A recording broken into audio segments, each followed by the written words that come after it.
Starting right now with the huge news out of Dallas. Micah wants out. Diana Rossini reported that he was considering a trade demand this morning. We're like, oh, wow, that would be interesting. And this afternoon, he demanded a trade. Micah posting a long explanation on Twitter about his stalled negotiation that in his mind is now over, or maybe not. Maybe that's just part of it. I stayed quiet, but again, after repeated shots at myself and all the narratives, I have made a tough decision. I no longer want to play for the Dallas Cowboys. Ooh. My trade request has been submitted to Stephen Jones personally. Okay. Brew, your reaction to Micah's long post. Bravo. Oh. Because the whole post was really, I mean, he went through, Coach, the past few years of last season, reaching out to Jerry, trying to renegotiate. Fine. Okay, you don't want to. I'm fine. He played through it last year. Obviously had the injury, but played. And then this year going to Jerry. And the reason I say bravo is because according to Micah, and this was the reporting from Diana Rossini earlier in the day before Micah released his statement, they feel like Jerry tried to negotiate with Micah by himself without his agent being present. And according to the reports in Micah, Jerry feels like he and Micah made a deal, without the agent, being involved. And then Micah said, my agent will reach out to you. And Jerry and Steven and Dallas has not gotten back to the agent other than Adam, who he mentioned, not Jerry or Stephen Jones. And so I just think that is incredibly underhanded. Like if this is true, if you are trying to negotiate with a player who obviously doesn't know, even as he might be up to some degree on the rules and the salaries and things like that. That's why a player has an agent, because the agent knows the contracts, the rules, all the small, the guarantee, all of that. Like, there's no way a player, unless he wants to, like Lamar Jackson did. I just think that is incredibly underhanded if that's the case. And so I'm glad that Micah has put this on Front Street. Like now, you hear so many players that have gone through this with the Cowboys, particularly older retired guys, just praise Jerry. It always works out. He pays guys. He pays them more than sometimes they should have gotten and stuff like that. But I'm glad Micah put this out there because, Coach, I feel like Jerry has financial security. The players in many cases don't. Micah's trying to get it. This is his first huge contract. He's trying to get it, and he's trying to get it in a sport where any moment your season or career could end. That's the thing. Micah's he's earned it. He's not getting it. And while Jerry might think, I'm going to pay him in a month or we'll get it taken care of, if that's what he thinks, that's kind of how I feel about him. The players like on pins and needles. Like, when am I going to get this done? I want to lock this up because I could step out there in week 1 and get hurt.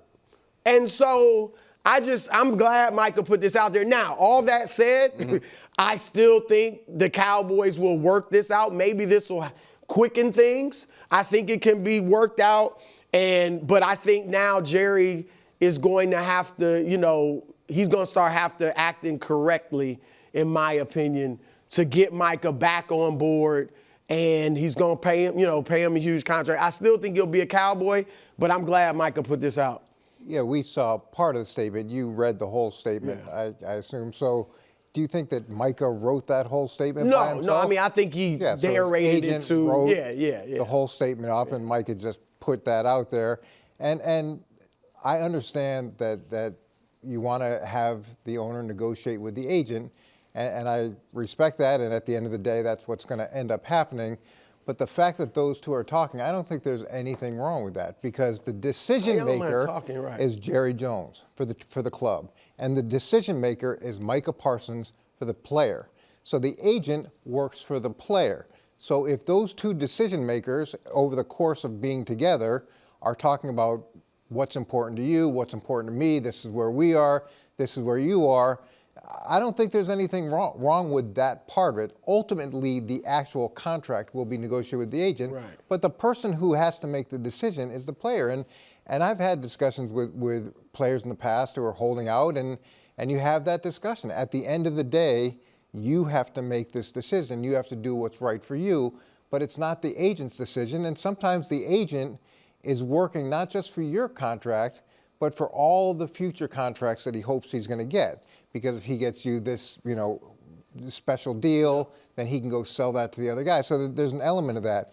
The other thing that comes into play with agents is there could be bad blood between Jerry and this agent. And I've been part of organizations where we wouldn't draft guys because of the agent that they had, because like in baseball with signability, that it was just going to be too difficult every time you had to deal with the player's agent to get things done. And maybe there's some history there that we don't know about. Now, the difference is that was prior to us drafting them.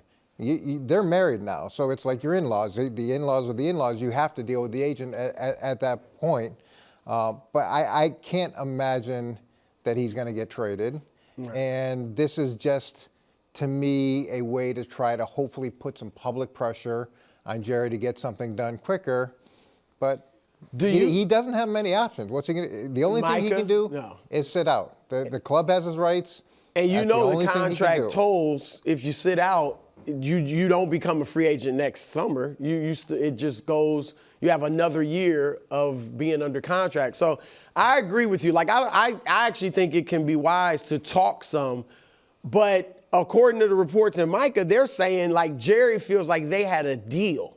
Like I don't know. I wasn't in the talks, but I doubt Micah was like, all right, $39 million a year. You know what I mean? Something like that. I'll take it. It was probably good, cordial conversation. I don't mean to interrupt you, but we've seen a lot of Micah's interviews, and we've seen a lot of Micah where he may say something without necessarily looking at the long-term ramifications of what he's saying. And we've done plenty of that through the course of the year.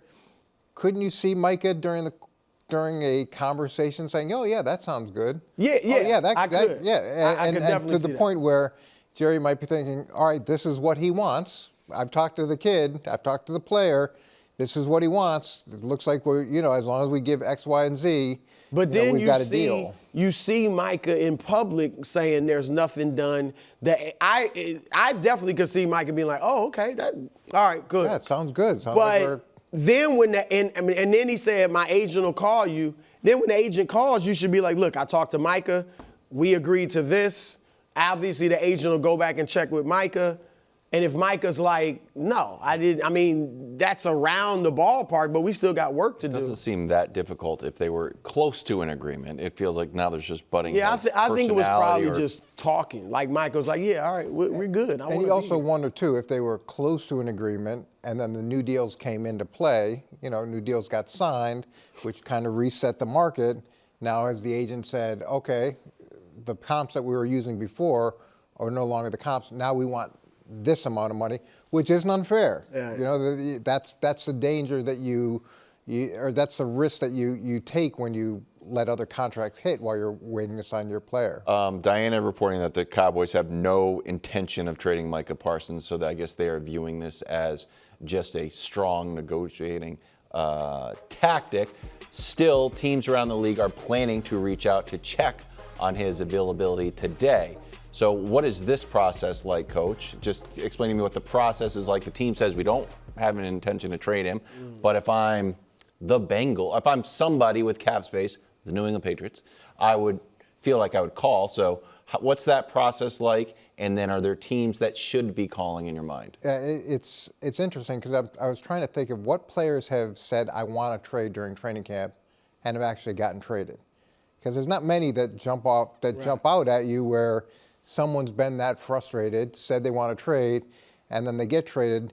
One that we found was Deion Branch. So Deion Branch, this is a long time ago in New England, asked for a trade in August, and the Patriots said that you can go ahead and seek a trade with the assumption, I believe, that he wouldn't have any interest. Well, I was at the Jets. I had an interest. So we reached out and we said, yeah, we'll trade for him. So now once we put the fact that we would make the deal, and they agreed that they would do a deal, then they had to honor their word, but they weren't going to trade with us, so they ended up trading Deion to Seattle. Yeah. But there was a little bit of someone had to show up and say, oh, you're offering it? We're in. Right. And then, of course, it just got him out of the division. I mean, the Bengals should, if they're willing to pay some money, I'd call them and say, hey, we got a problem. You got a problem. You want Trey Hendrickson for Micah Parsons? I mean, I agree with, I don't think the Cowboys will trade Micah. But, and to your point, he can, and I've said he should not put on the pads until he's got the new contract. But at some point, that will work against him. Like if Jerry, it'll become a game of chicken. I think for Jerry, the challenge is if Micah doesn't play week 1, how, like Emmitt Smith tested Jerry and won way back 30 years ago. But Micah could say, I'm not starting the season. I'm not playing. And eventually I think Jerry would cave because your quarterback's making $60 million.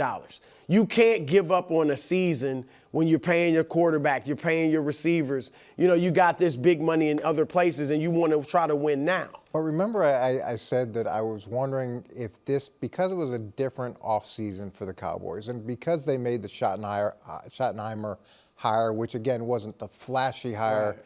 And maybe there's a little bit of buyer's remorse on Dak's contract. Maybe there's a little bit of buyer's remorse on Zeke's contract when they redid that. He seems to really like what he did with CD.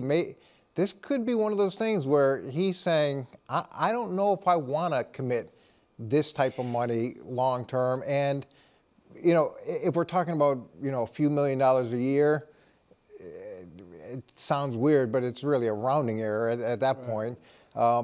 But he could be more dug in than we think because of his approach to this season. So, hey, Dusty, we're trying kind of pulling reactions as we go and the news breaks. Do we have that Schefter tweet about Khalil Mack as a comp? This is something that Bill Barnwell wrote about when he was looking for comps. He actually wrote this article, I think, on Wednesday. He went through a few different guys who could be traded. Here's a very small fonted tweet that I actually can't even read from that distance. But a potential trade comp for Micah was 27-year-old Khalil Mack, traded from Oakland to the Bears.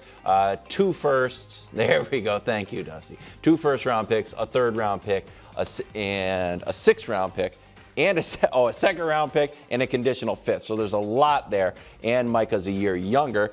So, look, it's a bit of a king's ransom. It's not quite Herschel Walker, which kind of set up the Cowboys dynasty there.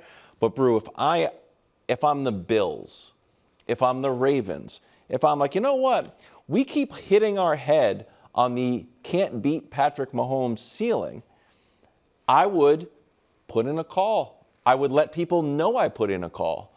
I think it's a sign to my organization, tell me if I'm wrong, that like we're going for it this year. I also think it does Micah a solid of like, hey, the Bills want me. And if I'm Josh Allen, like, wow, we're really going for it this year. I just don't think if you're the Lamar Jackson or Josh Allen, you can just run it back and hope you beat Patrick Mahomes again. I think the Bills, that makes all the sense in the world. I mean, I don't think he's going to get traded. But certainly if I'm the Bills, that's what I'm going for because we've seen their defense in the playoffs has been the problem. It's it hasn't been the offense. 33 points a game in playoff I think they've got under $1 million in salary cap. Yeah, put it on the card. They'd have to somehow. There'd be a lot of work to make it happen. 32nd, I believe, in the NFL right now in salary cap space, and you'd love to be able to make those moves. But to make the Khalil Mack type trade, was Chicago happy at the end of the day with that trade, with how much they gave up? And oftentimes when you give up that king's ransom, is that one player going to offset the players, that you're giving up? And it's not, this is different than just draft picks. If it's just draft picks, that's one thing. If it's just money, that's another thing.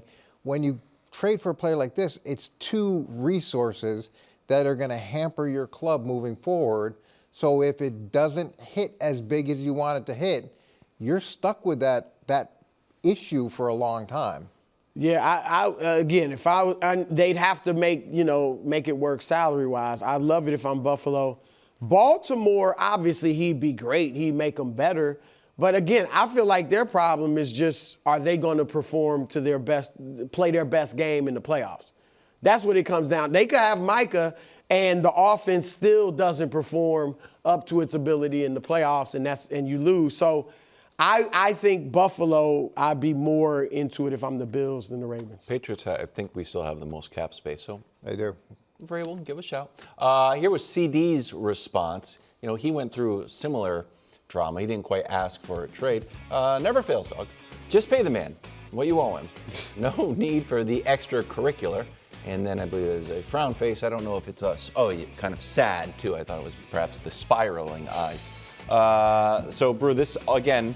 Oh, and also shaking my head on Instagram. So that is also added thing. So it feels like this is more of a negotiation tactic and frustration from CD's standpoint, and not a real, goodbye to number 11, it was great playing with you. When I saw the reporting from Diana Russini this morning about Micah potentially severing his connection to the team, I felt like this is the Cowboys playing around, creating more drama. When Jerry signs him in a month, it's going to be this huge story. And I understand that the reporting, this is coming from Micah's side, but I think Micah's side is not. I think Micah's serious. I do think, and in his heart of hearts, he still wants to be a Cowboy. But I do think he's serious. Like, I feel disrespected. This is ridiculous. This has gone on for more than a year now. And, like he said in the comment, you're criticizing me in the public and all that. But I think, like I said, at the end of the day, I do think it'll get settled. But I think Micah's side is really upset. I think Jerry's side has kind of been business as usual, creating drama. Disrespect is relative. Do you feel disrespected because you're not the highest paid non-quarterback in the NFL? Is that your level of disrespect? No, it was like it was like an odd quote that Jerry was just. Remember, he was like, he did the whole. It was awkward. With the crowd, with the chants, pay Micah. Yeah. When he said they chanted louder for CD.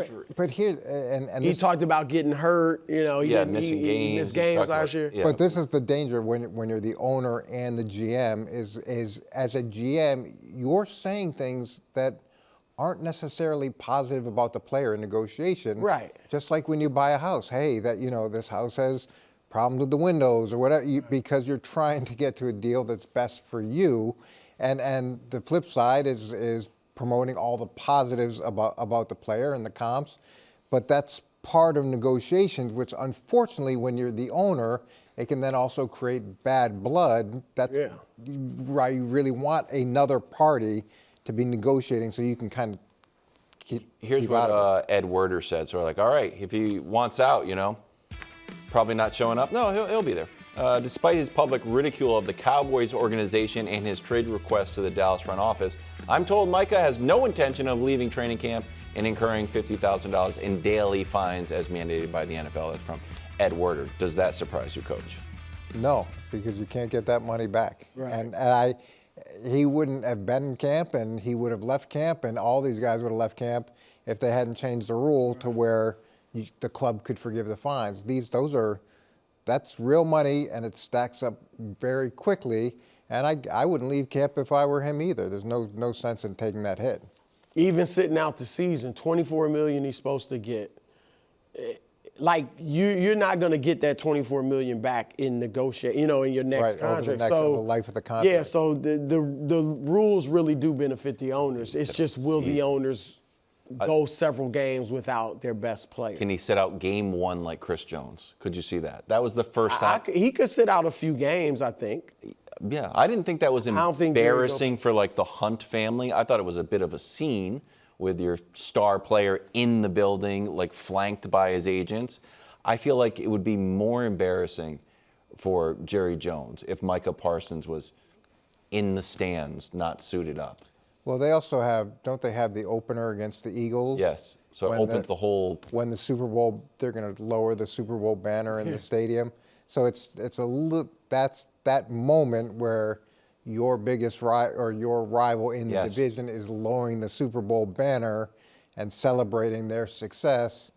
And then you've got your star players sitting, in the stands. And then they beat you by 35. I mean, it's a great leverage point for Micah. Yeah, and I just don't think Jerry can throw this season away. With Dak making 60, with CD making 34, and Schottenheimer, I agree, in the public opinion, the bar has been lowered. Yes. If they just win 10 games, it'll be viewed as a success. But I think for Jerry, with all that money he's paying these players, I think he wants to win and put his best team out there. Thanks for watching. Subscribe here to get more from the show and to check out clips from other shows on FS1.